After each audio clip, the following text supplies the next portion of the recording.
This is the story of Christopher Scarfo. Christopher Scarfo, the son of reputed Atlantic City organized crime boss Nicodemo Little Nicky Scarfo, was convicted of petty disorderly conduct and fined a total of $275 Friday. A municipal judge ruled that the younger Scarfo, 29, had acted in a disorderly manner following an altercation with police over a towing incident that occurred in the resort in July 1982. He was acquitted of a companion charge of harassing a tow truck operator.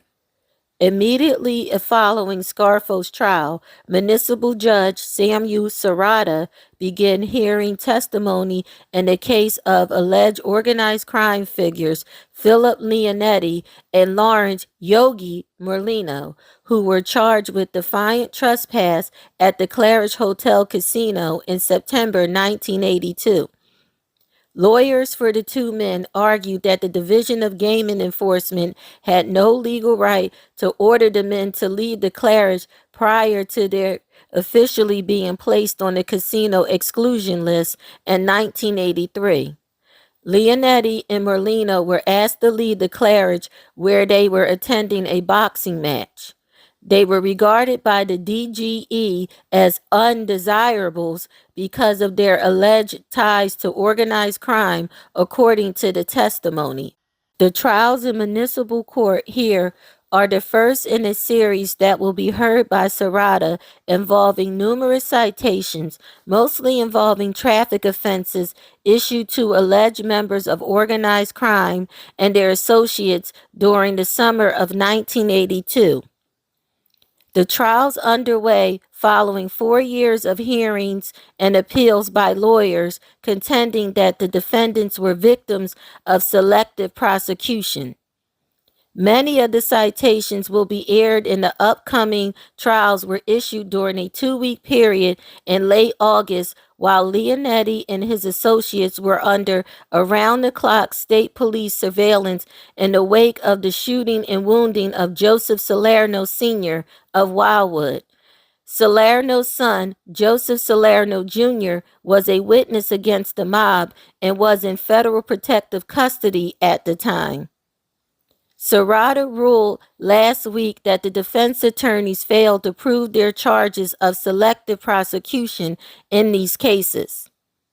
After listening to testimony Friday, Serrata found the younger Scarfo guilty of disorderly conduct for physically resisting a police officer during a towing incident that occurred in Atlantic City on July 21, 1982.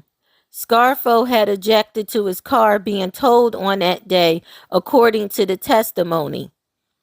Detective Richard Cantus, a patrolman at the time, testified that he had to restrain Scarfo when the defendant refused to accompany the officer to the police headquarters in Center City, where a complaint was going to be held against Scarfo by the tow truck operator, Thomas Bell. Cantus said Scarfo brushed away his arm and pushed him when he tried to place his hand on Scarfo to escort him to the patrol car. Cantus said he had to bend Scarfo over the hood of a parked car in order to place handcuffs on him. Sergeant Gerald Tibbetts testified that he assisted Cantus in placing the handcuffs on Scarfo. He also characterized the resistance offered by Scarfo as an imminent incident. No witnesses were presented on behalf of Scarfo, and the defendant did not take the witness stand. Although Serrata found Scarfo guilty of disorderly conduct, he acquitted Scarfo of a harassment charge filed by the tow truck operator after Bell testified he could remember few details of the incident at this late date. Bell did testify that Scarfo at one point shouted to a companion to summon his father, but Bell said he did not know at the time of the incident the identity of the defendant. Serrata said He was convinced that Bell only became concerned about the incident when he later learned that the man with whom he had the towing altercation was Scarfo's son. As for that relationship, Serrata said it had no bearing on his decision in this case. I must comment on his last name, Serrata said. He comes before this court as an individual on his own standing. Noting that Scarfo has no prior convictions and that the charge was a minor offense, Serrata ordered Scarfo to pay a $225 fine, $25 in court costs, and $25 to the State Violent Crimes Compensation Board.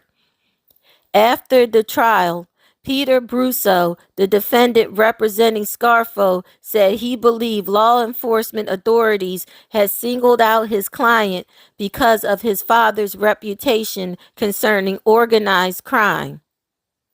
In the case involving defiant trespass charges against Leonetti and Morlino, Serrata heard testimony from Jack Scott, the executive director of security for the Claridge, who said he asked the two men to leave the Hi-Ho Palace Theater where a boxing match was being held at the request of the Division of Gaming Enforcement on the night of September 20th, 1982.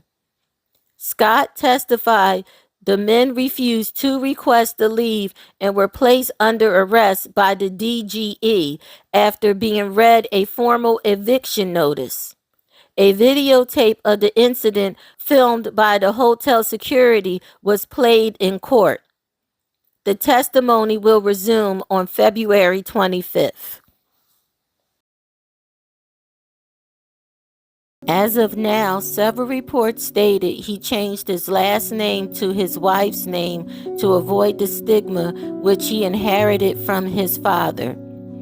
As we mentioned before, Mark Scarfo tried to avoid his father's lifestyle and was incapacitated for the rest of his life after a self-deletion attempt.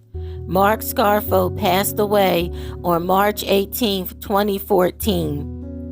Nicky Scarfo Jr. was convicted of multiple felonies and a financial scheme in 2014 and was sentenced to 30 years imprisonment in July 2015. His projected release date is December 2037. Christopher Scarfo has been the only one to avoid a lot of trouble and tragedy that has occurred in his circle. Hopefully his story has been a precautionary tale to those who can be in a similar matter. This is an Infinitely production.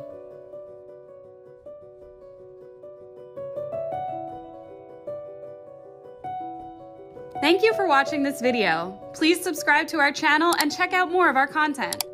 Feel free to give your feedback and suggestions on what we should do next in the comments. This is Infinitely Productions. We love ya.